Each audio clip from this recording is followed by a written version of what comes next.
Hi friends, எல்லோரும் எப்படி இருக்கீங்க? Welcome to my channel. இன்றைக்கி என்ன வீடியோன்னா, ஆமாங்க, இன்றைக்கி இலவடம் எப்படி போடலான்றதை பற்றி தாங்க பார்க்க போகிறோம். அதுக்கு என்னென்ன மெஷர்மெண்ட்டில் நம்ம எடுத்துக்கணும், எப்படி அதை போடலாம் அப்படின்றதாங்க பார்க்க போகிறோம். வாங்க வீடியோக்குள்ளே போகலாம். ஒரு டம்ளர் பச்சரிசி, ஒரு டம்ளர் புழுங்கலரிசி எடுத்திருக்கேங்க.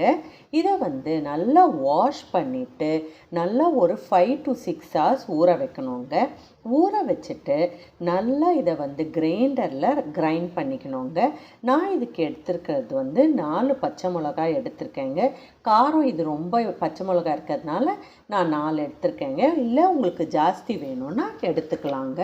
அரிசியை நல்லா கிரைண்டரில் போட்டு கிரைண்ட் பண்ணிக்கணுங்க. கிரைண்ட் பண்ணிவிட்டு இது நல்லா ஊறணுங்க. ஒரு நாள் அப்படியே ஃபுல்லாக விட்டுடுங்க. புளிக்கணும் மாவு. அப்போ தாங்க இலவடா நல்லா வரும். 2 நாள் கூட விடலாம். நீங்கள் செய்கிறதுக்கு முன்னாடி ஜீரகத்தை சேர்த்தா போதும், இல்லைன்னா ஒரு மாதிரி ஸ்மெல் வந்துடும்.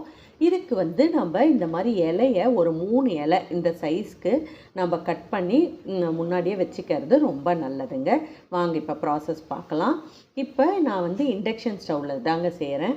இதை வேக தானே வைக்க போகிறோம். ஸோ ஃபஸ்ட்டு அந்த மாதிரி ஒரு தண்ணி வச்சு ஒரு பாத்திரம் வச்சுக்கோங்க. அப்புறம் அந்த ஓட்டத்தட்டு இருக்கும் இல்லையா, அந்த தட்டை நம்ம எடுத்து வச்சுக்கிட்டு அதுக்கு மேலே இலையை இந்த மாதிரி போட்டுட்டு இந்த எழுதுறதுன்னு சொல்லுவாள், இல்லைன்னா தோசை வாக்குற மாதிரி எப்படி வேணால் அதை நல்லா ரவுண்டாக போட்டு, திக்காக வேண்டாங்க, தோசை மாவு பதத்தில் கொஞ்சம் தண்ணியாக இருக்கிறது நல்லது. மாவு போட்டு எழுதுறதுன்னு மாதிரி எழுதிட்டு ஒரு மூடியை வச்சு மூடி வச்சுடுங்க. ஃபஸ்ட்டு நல்லா தண்ணி கொதிச்சிடுத்துன்னா ஒரு 2 minutesலேயே ஆகிடுங்க. நீங்கள் மிடில் கூட ஓப்பன் பண்ணி பார்க்கலாங்க ஆயிடுதா இல்லையான்னு. இது பாருங்கள், இப்போ ஆயிடுத்து. இப்போ நான் அதை எடுக்க போகிறேன். எடுக்கிறது இந்த கார்னரை பிடிச்சிட்டு எடுக்கணுங்க. எடுத்து ஒரு தட்டையில் வச்சிடுங்க. ஒரு 2 minutes ஆறட்டும். அது அடுத்தது அதுக்குள்ளே இன்னொரு இலையை வச்சுட்டு இன்னும் அதே மாதிரி ஒரு கரண்டி கூட ஆகாதுங்க, ஒரு 1/4 கரண்டி தான் போட்டு அதே மாதிரி தோசை வாக்குற மாதிரி ரவுண்டாக வச்சு ரவுண்டாக போட்டாவே போதுங்க. அது பாருங்கள், இன்னொன்று உங்களுக்காக செஞ்சு காட்டியிருக்கேன். இந்த மாதிரி தின்னாக போட்டோம்னா போதுங்க. ஒரு 2 secondsக்குள்ளே வெந்துடுங்க. டக்கு டக்கு டக்கு டக்குன்னு ஆகிடும். அதுக்கு தான் ஒரு 3 இலை வச்சுக்கோங்கன்னு சொன்னேன். ஸோ பாருங்கள், ஃபஸ்ட்டு நம்ம போட்டது இந்த மாதிரி அதையும் ஒரு 2 seconds ஆற விட்டுட்டோம்னா அப்போ தான் எடுக்கிறது கொஞ்சம் ஈஸியாக வருங்க. இல்லைன்னா ஒரு மாதிரி பிச்சு பிச்சு பிச்சு வரும், கை சுடும் இல்லையா, அதனால். இப்போ பாருங்கள், திருப்பியும் இங்கேருந்து எடுக்கிறப்ப இந்த அந்த கார்னரை பிடிச்சிட்டு எடுத்தால் ஈஸியாக வருங்க. இப்போ பாருங்கள், அந்த ஆறுனதை எப்படி எடுக்கிறேன்னு அதுவாக தானாக ஒரு சின்ன கார்னர்லேருந்து எடுத்தோன்னா அப்படியே அழகாக வந்துடுங்க. அதுக்கு தான் ஒரு 2 seconds ஆற விடுங்கன்னு சொன்னேன். இப்போ பாருங்கள், இலையிலேருந்து அழகாக வந்துடுது. நாம் இதை ஒரு பிளாஸ்டிக் ஷீட்லேயோ இல்லை வேஷ்டிலேயோ நம்ம ஆற்றுக்குள்ளேயே காய வச்சுக்கலாம். இதுக்கு வெயிலெலாம் வேணுன்ற அவசியமே இல்லைங்க. அழகாக போட்டு காய வச்சுக்கலாம். இன்னொன்று எடுத்து காட்டுறேன் பாருங்கள். இதே மாதிரி தாங்க அதை ஒரு 2 seconds ஆற விட்டோன்னா இலையிலேருந்து தானாக அப்படியே ஈஸியாக வந்துடும். இதுக்கு ரவுண்ட் ஷேப் தான் வேணும் அப்படின்றதெல்லாம் அவசியம் இல்லை. எந்த ஷேப்பாக வேணால் இருக்கலாம். ஏன்னா நம்ம இவ்வளோ ஃபுல்லாக நம்ம பொரிக்க போகிறது இல்லை.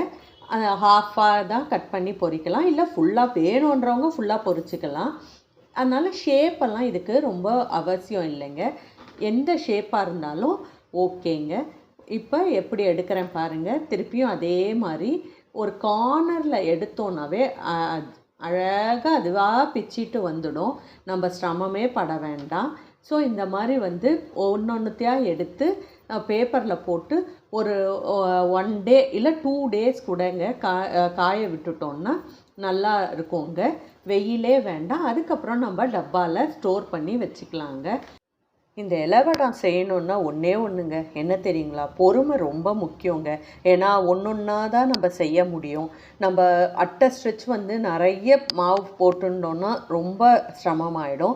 ஸோ அதனால் குவான்டிட்டி நீங்கள் எடுக்கிறச்சே கம்மியாக எடுத்து பண்ணிங்கன்னா நல்லாயிருக்கும். ஒரு 2 days 3 days ஸ்ப்ளிட் பண்ணிக்கோங்க. எவ்வளோ வடம் வேணுமோ அதுக்கேற்ற மாதிரி நீங்கள் ஸ்ப்ளிட் பண்ணிக்கோங்க. ஏன்னா ஒரேடியாக நம்ம மாவு போட்டுட்டோன்னா பண்ணுறது ரொம்பவே சிரமமாக இருக்கும். நான் இந்த மாதிரி ஃபினிஷ் பண்ணிட்டேங்க. பேப்பரில் காய வச்சுட்டேன். எல்லாருக்கும் நான் சொல்லி கொடுத்த ப்ரொசீஜர் புரிஞ்சிருக்கும்னு நினைக்கிறேன். பிடிச்சிருந்தா லைக் பண்ணி, ஷேர் பண்ணி, கமெண்ட் பண்ணுங்கள். இந்த வீடியோவை பார்த்து ரசித்ததுக்கு ரொம்ப ரொம்ப தேங்க்ஸுங்க. பாய், டேக் கேர்.